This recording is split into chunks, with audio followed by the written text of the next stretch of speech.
Good morning dear students, आपका welcome है श्रीमती मोहरी देवी तापड़े कन्या महाविद्यालय के यूट्यूब चैनल पे। और हम कंटिन्यू कर रहे थे म्यूटेशन को और म्यूटेशन का मैंने आपको बताया था कि म्यूटेशन बेसिकली हमें टू टाइप्स का मिलता है। कौन कौन सा? एक होता है क्रोमोजोमल म्यूटेशन, या उसको हम बोल लेते हैं क्रोमोजोमल एबरेशन, और एक था जीन म्यूटेशन जिसको हम बोल लेते हैं रियल म्यूटेशन। तो क्रोमोजोमल म्यूटेशन या क्रोमोजोमल एबरेशन को हमने डिटेल से पढ़ा है। उसके अंदर मैंने आपको क्या क्या बताया था। क्रोमोजोमल म्यूटेशन में मैंने आपको क्या बताया था कि जो अगर क्रोमोजोम की स्ट्रक्चर में चेंजेस हो रहा है, क्रोमोजोम की स्ट्रक्चर में कोई भी चेंजेस हो रहा है या वेरिएशन हो रहा है, तो उसको हम क्या बोलते हैं? Chromosomal mutation. और क्रोमोजोमल म्यूटेशन को मैंने आपको डिटेल से बताया था कि उसमें डिलीशन होता है, उसमें डुप्लीकेशन होता है, उसमें इन्वर्जन होता है, और उसमें क्या होता है? ट्रांसलोकेशन। हमने चारों पॉइंट अच्छे से देखे थे। हमने बात की थी डिलीशन की भी, और मैंने उसमें आपको एग्जांपल भी बताए थे कि क्रोमोजोम का कोई पार्ट अगर डिलीट हो जाता है तो उसको हम क्या बोलते हैं? डिलीशन बोलते हैं। उसमें एग्जांपल मैंने आपको बताया था क्राइडोचर सिंड्रोम, क्रोनिक माइलॉइड ल्यूकेमिया। उसके बाद मैंने बात की थी डुप्लीकेशन की। तो डुप्लीकेशन में मैंने बताया था कि कोई एक्स्ट्रा पार्ट ऑफ क्रोमोसोम जाके ऐड हो जाता है, तो उसको हम क्या बोलते हैं? डुप्लीकेशन। उसको हम क्या बोलते हैं? डुप्लीकेशन बोलते हैं। और उसका भी एग्जाम्पल मैंने बताया था आपको, बारा इन ड्रोसोफिला। उसके बाद हमने बात की थी थर्ड इन्वर्जन की। तो इन्वर्जन में मैंने क्या बताया था कि क्रोमोसोम का कोई पार्ट डिलीट होके और वो क्या होगा? रोटेट होगा 180 डिग्री और वापस उसी जगह आके जुड़ जाएगा। तो ऐसे प्रोसेस को हम क्या बोलते हैं? ऐसे म्यूटेशन को हम क्या बोलते हैं? इन्वर्जन।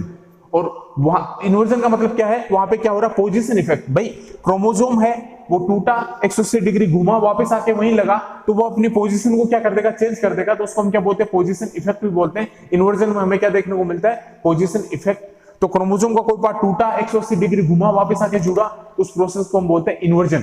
और एग्जांपल मैंने आपको बताया था पोजीशन इफेक्ट इन ड्रोसोफिला। उसके बाद हमने बात की थी ट्रांसलोकेशन की। तो ट्रांसलोकेशन में मैंने आपको क्या बताया था कि जेनेटिक एक्सचेंज होता है किस के बीच? नॉन होमोलोगस क्रोमोसोम के बीच। होमोलोगस क्रोमोसोम के बीच नहीं, नॉन होमोलोगस क्रोमोसोम के बीच अगर कोई जेनेटिक एक्सचेंज होता है उसको हम क्या बोलते हैं? ट्रांसलोकेशन।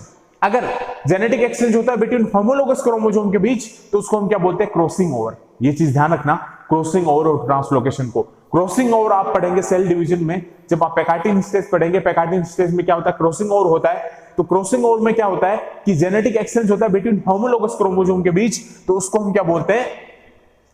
Crossing over. और ट्रांसलोकेशन का मैंने आपको क्या बताया था कि जेनेटिक एक्सचेंज होगा बिटवीन नॉन होमोलोगस क्रोमोसोम के बीच, तो उसको हम क्या बोलते हैं? ट्रांसलोकेशन। उसमें मैंने आपको रेसिप्रोकल ट्रांसलोकेशन भी बताया था। आज हम बात करेंगे second type of mutation, gene mutation की, जिसको हम रियल म्यूटेशन बोलते हैं, या फिर इसको हम बोलते हैं जीनोमेटिक म्यूटेशन, या उसको हम क्या बोलते हैं? जीनोमेटिक म्यूटेशन। उसको क्या बोलते हैं हम? जीनोमेटिक म्यूटेशन। तो जीनोमेटिक म्यूटेशन का स्टूडेंट मतलब क्या होता है कि जो जीन में होने वाला म्यूटेशन है, जो जीन में म्यूटेशन होता है, जीन म्यूटेशन, जो जीन में होने वाला म्यूटेशन है, उसको हम बोलते हैं जीनोमेटिक म्यूटेशन। जीनोमेटिक म्यूटेशन पहला हमने पढ़ा था क्रोमोजोमल म्यूटेशन, क्रोमोजोमल एबरेशन। उसमें आप डिलीशन, डुप्लीकेशन, इन्वर्जन और ट्रांसलोकेशन बताएंगे। सेकंड मैंने आपको जो बताया था जीन म्यूटेशन, जिसको हम रियल म्यूटेशन बोल रहे हैं, उसको हम क्या बोल सकते हैं? जीनोमेटिक म्यूटेशन। जीनोमेटिक म्यूटेशन का मतलब क्लियर है कि जो म्यूटेशन जीन में होता है, जो जीन में होने वाला म्यूटेशन है, उसको हम क्या बोलते हैं स्टूडेंट? जीनोमेटिक म्यूटेशन। जो जीन में होने वाले म्यूटेशन है उसको हम क्या बोल रहे हैं? जीनोमेटिक म्यूटेशन। क्या बोलते हैं? जीनोमेटिक म्यूटेशन। और जीनोमेटिक म्यूटेशन का मतलब क्या है कि यहाँ पे किस में चेंज हो रहे हैं? नंबर ऑफ क्रोमोसोम में चेंज होगा। वहां तो क्या हो रहा था क्रोमोसोमल म्यूटेशन में? क्रोमोसोम की स्ट्रक्चर में चेंजेस हो रहे थे। क्रोमोसोमल म्यूटेशन में स्टूडेंट्स क्रोमोसोम की स्ट्रक्चर में चेंजेस हो रहे थे, लेकिन जीन म्यूटेशन, जीनोमेटिक म्यूटेशन में क्या होगा? क्रोमोसोम के नंबर में चेंजेस हो जाएंगे, न्यूमेरिकल चेंजेस हो जाएंगे, क्रोमोसोम के नंबर में चेंजेस हो जाएंगे। ऐसे होने वाले म्यूटेशन को हम बोलते हैं जीनोमेटिक म्यूटेशन या फिर जीन म्यूटेशन। तो चेंज इन किसमें चेंज होगा? Change in number of chromosome. Chromosome के नंबर में चेंज हो जाएगा, क्रोमोसोम के बेसिक सेट क्या हो जाएंगे? चेंज हो जाएंगे। या फिर क्या होगा? न्यूमेरिकल चेंजेस हो जाएगा इन क्रोमोसोम। न्यूमेरिकल बात एक ही है, चाहे आप बोल सकते हैं change in number of chromosome या फिर न्यूमेरिकल चेंजेस इन क्रोमोसोम, तो बात एक ही है दोनों में। उसको हम क्या बोलेंगे? Gene mutation. Change in number of chromosome, chromosome के नंबर में क्या हो रहे हैं? चेंजेस हो रहे हैं। या फिर न्यूमेरिकल चेंजेस इन क्रोमोसोम, कि क्रोमोसोम के नंबर्स में क्या हो रहे हैं? चेंजेस हो रहे हैं। एक ही बात है, चाहे आप change in number of chromosome बोल सकते हैं, चाहे आप न्यूमेरिकल चेंज इन क्रोमोसोम बोल सकते हैं। तो क्रोमोसोम के नंबर में जो चेंजेस हो रहे हैं, ऐसे म्यूटेशन को हम बोलते हैं जीन म्यूटेशन या फिर जीनोमेटिक म्यूटेशन। क्योंकि क्रोमोसोमल म्यूटेशन में मैंने क्या बताया था कि वहां क्रोमोसोम की स्ट्रक्चर में चेंजेस हो रहे थे, लेकिन यहाँ जो जीन म्यूटेशन, जीनोमेटिक म्यूटेशन है, यहाँ पे क्या होगा? नंबर ऑफ क्रोमोसोम में क्या हो रहा है? चेंज हो रहे हैं, न्यूमेरिकल चेंजेस हो रहा है क्रोमोसोम में, ऐसे म्यूटेशन को हम बोलते हैं जीनोमेटिक म्यूटेशन या फिर जीन म्यूटेशन। इसी को हम रियल म्यूटेशन बोलते हैं, इसी को हम क्या बोलेंगे, रियल म्यूटेशन बोलते हैं। इसके टाइप्स मैं आपको बता देता हूं। इसका टाइप्स में आएगा यूप्लॉइडी। क्या आएगा, यूप्लॉइडी। क्या आएगा टाइप्स में, यूप्लॉइडी। ये ध्यान रखना, जो जीन म्यूटेशन है इसका टाइप्स आएगा, उसमें क्या आएगा, यूप्लॉइडी। यूप्लॉइडी का मतलब क्या होगा कि क्रोमोसोम का जो बेसिक सेट है वो क्या हो जाएंगे, वहां पे डबल हो जाएंगे। क्रोमोसोम का जो बेसिक सेट है वो क्या हो जाएंगे, वहां पे डबल हो जाएंगे। पूरे क्रोमोसोम जो है, वूल क्रोमोसोम, पूरे क्रोमोसोम का सेट वहां पे क्या हो जाएगा, डबल हो जाएगा। अब समझना कैसे डबल हो जाएगा, मैं आपको बताता हूं। मल्टीप्लीकेशन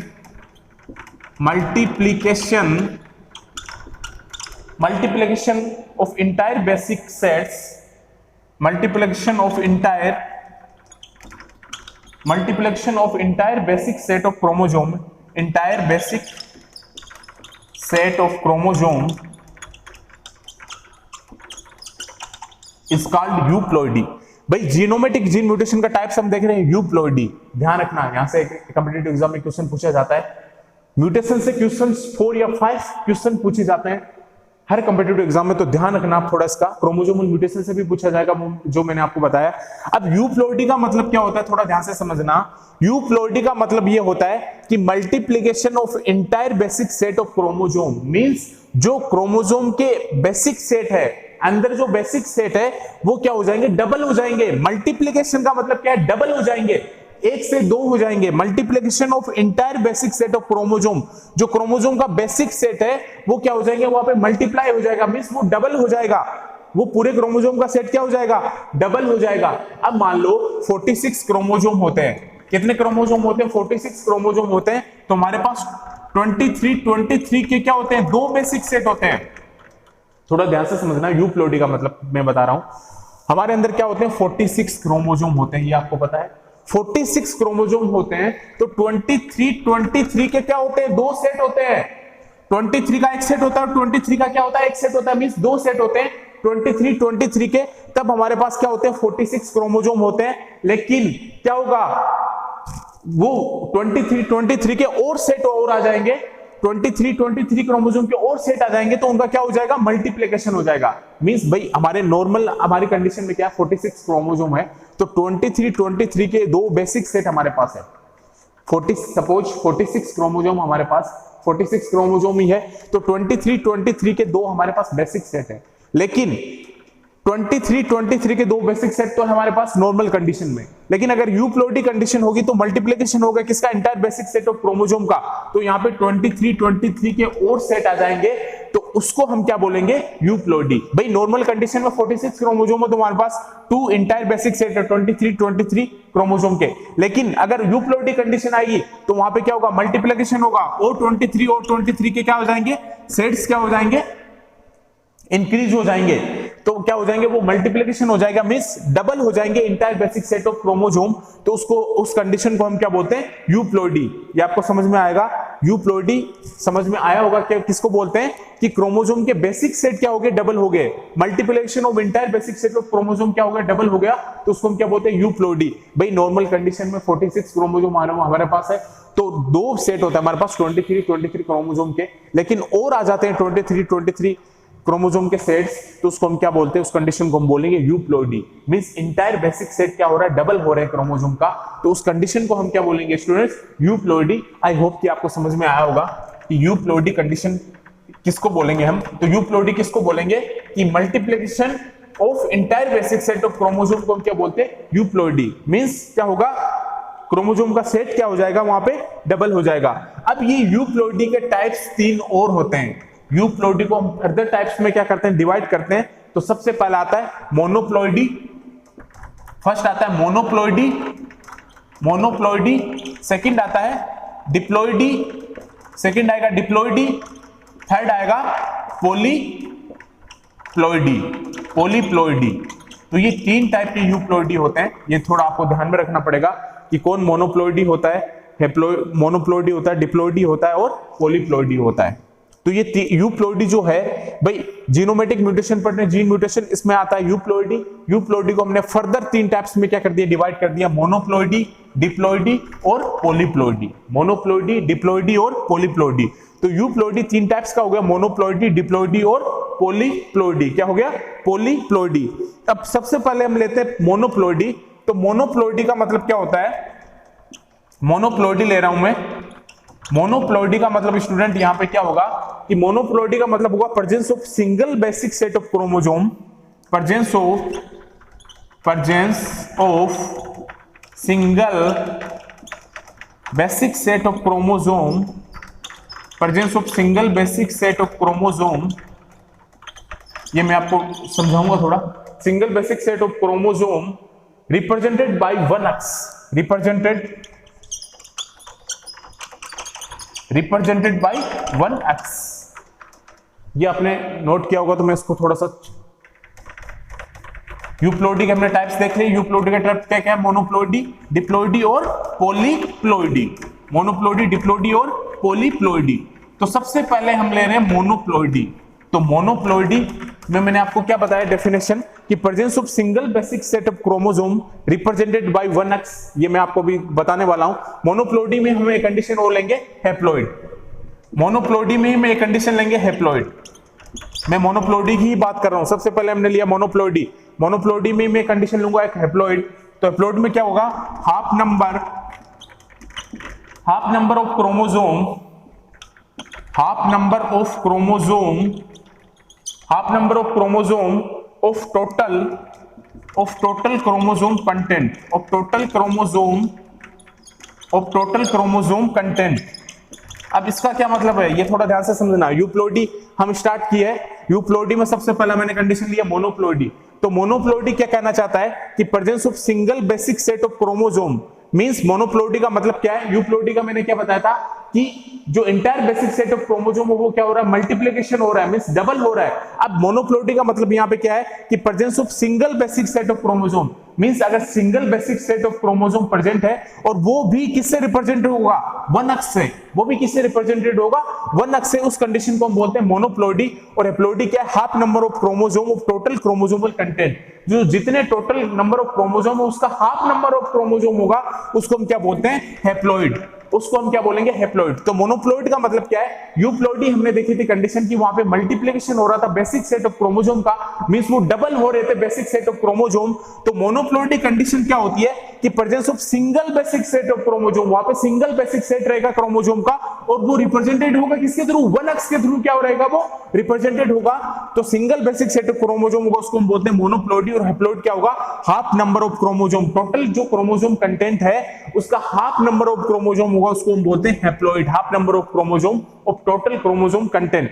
तो मैं आपको थोड़ा सा बता देता हूं कि अगर मान लो सपोज हमारे पास है 46 क्रोमोसोम, सपोज हमारे पास है 46 क्रोमोसोम, यहां बताता हूं मैं आपको, हमारे पास मान लो 46 क्रोमोसोम है सपोज। अब ये 46 क्रोमोसोम है, तो मैं ये 46 क्रोमोसोम है मान लो, तो मैं इसको लिख सकता हूं 2n बराबर कितना, 46 लिख सकता हूं, 2n बराबर 46 लिख सकता हूं, और n बराबर मैं कितना लिखूंगा, 23। ये थोड़ा ध्यान से देखना, इसी से क्लियर हो जाएगा आपको। हमारे पास कितने क्रोमोसोम है, 46 क्रोमोसोम। तो मैं लिख सकता हूं 2n बराबर 46, क्योंकि हमारे पास दो बेसिक सेट है 23 के। भाई हमारे पास 46 क्रोमोसोम है तो हमारे पास दो बेसिक सेट है 23 के, दो बेसिक सेट है, तब कितने होते हैं 46 क्रोमोसोम। तो मैं इसको लिख सकता हूं 2n, क्योंकि n कितना है 23 होगा, तो 2n कितना है 46, मींस हमारे पास दो बेसिक सेट है, तो 2n लिख सकता हूं मैं 46, n बराबर कितना है 23 मैंने लिखा। अब अगर मान लो कोई वीट है, हेक्साप्लोइडी कंडीशन आ जाती है, कोई वीट है वहां पे हेक्साप्लोइडी कंडीशन आ जाती है, तो जो वीट होगा वो हेक्साप्लोइडी कंडीशन होगा, हेक्सा मींस 6, तो मैं इसको लिखूंगा 6s, और यहाँ पे क्रोमोसोम है मान लो 42, तो मैं इसको लिख सकता हूँ 6s बराबर 42। 6s बराबर 42 कोई वीट का मान लो हेक्साप्लोइडी कंडीशन है, गेहूं का कोई हेक्साप्लोइडी कंडीशन है, तो हेक्साप्लोइडी का मतलब क्या है, 6s बराबर 42, क्योंकि वीट में 42 क्रोमोसोम है, तो 42 6x बराबर 42। अब ये 42 क्या है, 2n है, भाई 42 2n ही होगा ना, हमारे पास 46 क्रोमोसोम है, तो मैं इसको 2n बराबर कितना बोल रहा हूं 46, n बराबर 23 बोल रहा हूं। तो हेक्साप्लॉइडी कंडीशन भले ही वीट में है, 42 क्रोमोसोम है, तो 2n बराबर कितना होगा 42 ही होगा। 2n बराबर कितना होगा 42 होगा। तो n बराबर कितना होगा, n बराबर होगा 21। n बराबर क्या होगा 21। n बराबर क्या होगा 21। अब ये 6x है, ये क्या है 6s है, तब ये 42 हो रहा है। अब अगर ये 1x केवल x होता तो कितना होता स्टूडेंट, 7 छक्के 42, 7 into 6 42। भाई ये 6s 42 है। अब अगर ये 1x होता तो ये कितना होता, 1x होता तो ये होता 7। क्लियर। अब मुझे लगता है आपको क्लियर हो गया। अभी भी क्लियर नहीं होता तो मैं एक बार और बता देता हूं। अब मुझे लगता है आपको क्लियर हुआ है। अगर क्लियर नहीं हुआ तो मैं आपको एक बार और बता देता हूं कि हमारे पास मान लो 46 क्रोमोसोम है, हमारे पास है 46 क्रोमोसोम। तो मैं लिख सकता हूं, क्योंकि हमारे पास दो बेसिक सेट है क्रोमोसोम के, n और n, एक n23 एक n23 है, तो मैं इसको लिख सकता हूं 2n बराबर 46, तो n बराबर क्या होगा 23। क्लियर आपको। अब ये मान लो हेक्साप्लॉइड कंडीशन कोई वीट की, तो हेक्साप्लॉइड कंडीशन तो मैं 6x लिखूंगा, क्योंकि हेक्साप्लॉइड कंडीशन है 6x लिखेंगे तो ये क्या होगा 42। तो 42 क्रोमोसोम है। अब ये 6x 42 है, तो ये 2n बराबर 42 हम लिख सकते हैं, 2n लिख सकते हैं हम यहाँ पे इसको 42, क्योंकि ये तो कंडीशन 6x में आ रही है हेक्साप्लॉइड की। तो 2n बराबर क्या होगा 42। तो n बराबर कितना हो जाएगा, n बराबर 21 हो जाएगा। अब ये 6x कंडीशन में 42 है, तो अगर 1x कंडीशन लूंगा मैं तो कितना होगा 7 होगा। 7 into 6 क्या होता है 42 होता है। तो 1x कंडीशन में क्या होगा 7 होगा। तो जब 1x कंडीशन में 7 होगा तो इसको मैं क्या बोल रहा हूं मोनोप्लॉइडी। देख लो अब इसको मैं क्या बोल रहा हूं मोनोप्लॉइडी। ये 1x बराबर 7 है तो उसको मैं बोल रहा हूं मोनोप्लॉइडी। तो मैंने क्या लिखा है presence of single basic set of chromosome, presence of single basic set of chromosome. यहाँ पे 6 है मतलब हेक्साप्लॉइड है, लेकिन presence of single basic set of chromosome 1x, presence of single basic set of chromosome represented by 1x, इसको हम क्या बोल रहे हैं मोनोप्लॉइडी। Confusion clear. क्या बोल रहे हैं मोनोप्लॉइडी। भाई 1x कंडीशन ले ली 7 आ गया, तो इसको मैं क्या बोल रहा हूं presence of single basic set of chromosome, presence of single basic set of chromosome represented by 1x, तो उसको हम क्या बोल रहे हैं मोनोप्लॉइडी। क्लियर आपको। उसको हम क्या बोल रहे हैं मोनोप्लॉइडी, क्योंकि भाई यहाँ पे 6x था। अब लेकिन हमें क्या लेना है मोनोप्लॉइडी का मतलब क्या, presence of single basic set of chromosome, single basic set of chromosome. तो 1x लेंगे 6x का 1x करेंगे तो यहाँ पे क्या आएगा 7। तो presence of single basic set of chromosome represented by 1x, that is called monoploidy. Clear.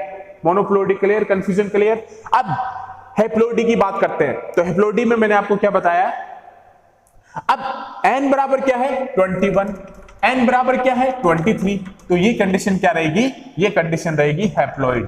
कैसे रहेगी देख लो, half number of chromosome of total chromosomal content, half number of chromosome n बराबर 23, n बराबर 23 हैप्लॉइड कंडीशन ही होता है। n को हम क्या बोलेंगे हैप्लॉइड बोलेंगे, 2n को हम क्या बोलेंगे डिप्लॉइड बोलेंगे, n को हम क्या बोलेंगे हैप्लॉइड बोलेंगे। ये डिप्लॉइड कंडीशन है 2n 46, हैप्लॉइड कंडीशन n बराबर क्या 23, ये क्या है हैप्लॉइड कंडीशन।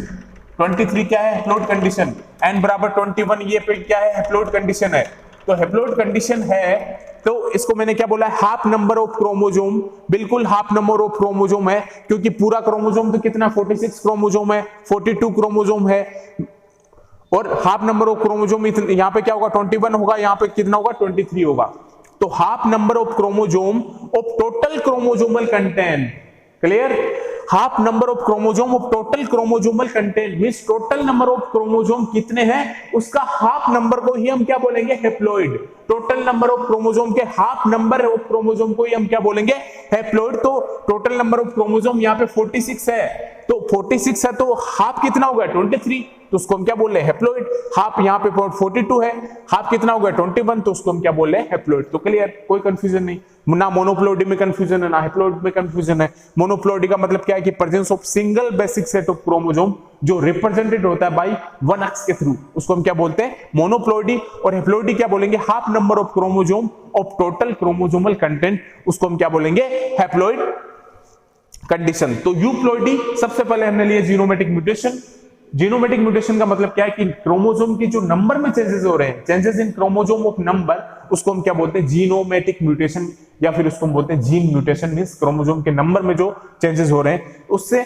सबसे पहले हम ले यूप्लॉइडी। यूप्लॉइडी का मतलब क्या होता है कि मल्टीप्लिकेशन होता है बेसिक सेट ऑफ क्रोमोसोम का, मींस क्रोमोसोम के 2 सेट हो जाते हैं, वहां पे 2 से ज्यादा सेट भी हो सकते हैं, पूरे क्रोमोसोम का सेट क्या हो जाएगा वहां पे डबल हो जाएगा, तो उसको हम क्या बोलते हैं यूप्लॉइडी। और यूप्लॉइडी को हमने 3 टाइप्स में डिवाइड किया, मोनोप्लॉइडी, डिप्लॉइडी और पॉलीप्लॉइडी। तो सबसे पहला मैंने लिया मोनोप्लॉइडी। मोनोप्लॉइडी का मतलब क्या है, presence of single basic set of chromosome, presence of single basic set of chromosome represented by 1x, means यहां 6x कंडीशन है, लेकिन हमें कौन सी कंडीशन में लेना है, ये 1x कंडीशन में लेना है। कौन सी कंडीशन में लेना है, 1x कंडीशन में लेना है। उसके बाद हम बात कर रहे थे हैप्लॉइड की, तो half number of chromosome of total chromosomal content, उसको हम क्या बोलेंगे, हैप्लॉइड कंडीशन। अब सेकंड हम बात करते हैं डिप्लॉइड की। फर्स्ट हमने मोनोप्लॉइड देख लिया, आपको कंफ्यूजन भी क्लियर हो गया, आपको क्लियर है, अब आप बता सकते हैं कि मोनोप्लॉइड क्या होता है, डिप्लॉइड क्या होता है। अब बात करते हैं डिप्लॉइडी की। तो डिप्लॉइडी भी नाम से आपको क्लियर है, सेकंड में ले रहा हूं डिप्लॉइडी। तो डिप्लॉइडी भी मुझे लगता है आपको क्लियर है कि डिप्लॉइडी का मतलब क्या होता है कि presence of 2 basic set, presence of 2 basic set, presence of 2 basic set of chromosome. अब तो आपको क्लियर है कि 2 बेसिक सेट अगर क्रोमोसोम के प्रेजेंट होंगे तो उसको हम बोलते हैं डिप्लॉइडी। डिप्लॉइडी का मतलब क्या है, presence of 2 basic set of chromosome, उस कंडीशन को हम क्या बोलेंगे, डिप्लॉइडी बोलेंगे। भाई डिप्लॉइडी कंडीशन आपको क्लियर है कि presence of 2 basic set of chromosome, 2 basic set of chromosome अगर प्रेजेंट है तो उसको हम बोलते हैं डिप्लॉइडी। क्या बोलेंगे, डिप्लॉइडी। सेकंड कंडीशन मैंने ली है क्या, डिप्लॉइडी। तो डिप्लॉइडी का मतलब क्या है कि presence of 2 basic set of chromosome, 2 basic set है क्रोमोसोम के। भाई 2 बेसिक सेट अगर क्रोमोसोम के प्रेजेंट है, यहां पे क्या था मोनोप्लॉइडी में, presence of single basic set of chromosome, single basic set of chromosome जिसको हम रिप्रेजेंट कर रहे थे 1x। लेकिन डिप्लॉइडी का मतलब क्या है कि यहां पे 2 basic set of chromosome present है। अगर 2 basic set of chromosome present है तो उसको हम बोलते हैं डिप्लॉइडी, उसको हम क्या बोलेंगे, डिप्लॉइडी। अब आगे हम नेक्स्ट में बात करेंगे पॉलीप्लॉइडी की, क्योंकि पॉलीप्लॉइडी को भी हम आगे फर्दर डिवाइड करते हैं ऑटो पॉलीप्लॉइडी और एलो पॉलीप्लॉइडी में। तो हम नेक्स्ट आगे बात करेंगे पॉलीप्लॉइडी की। थैंक यू, आई होप कि आपको समझ में आया है। Thank you.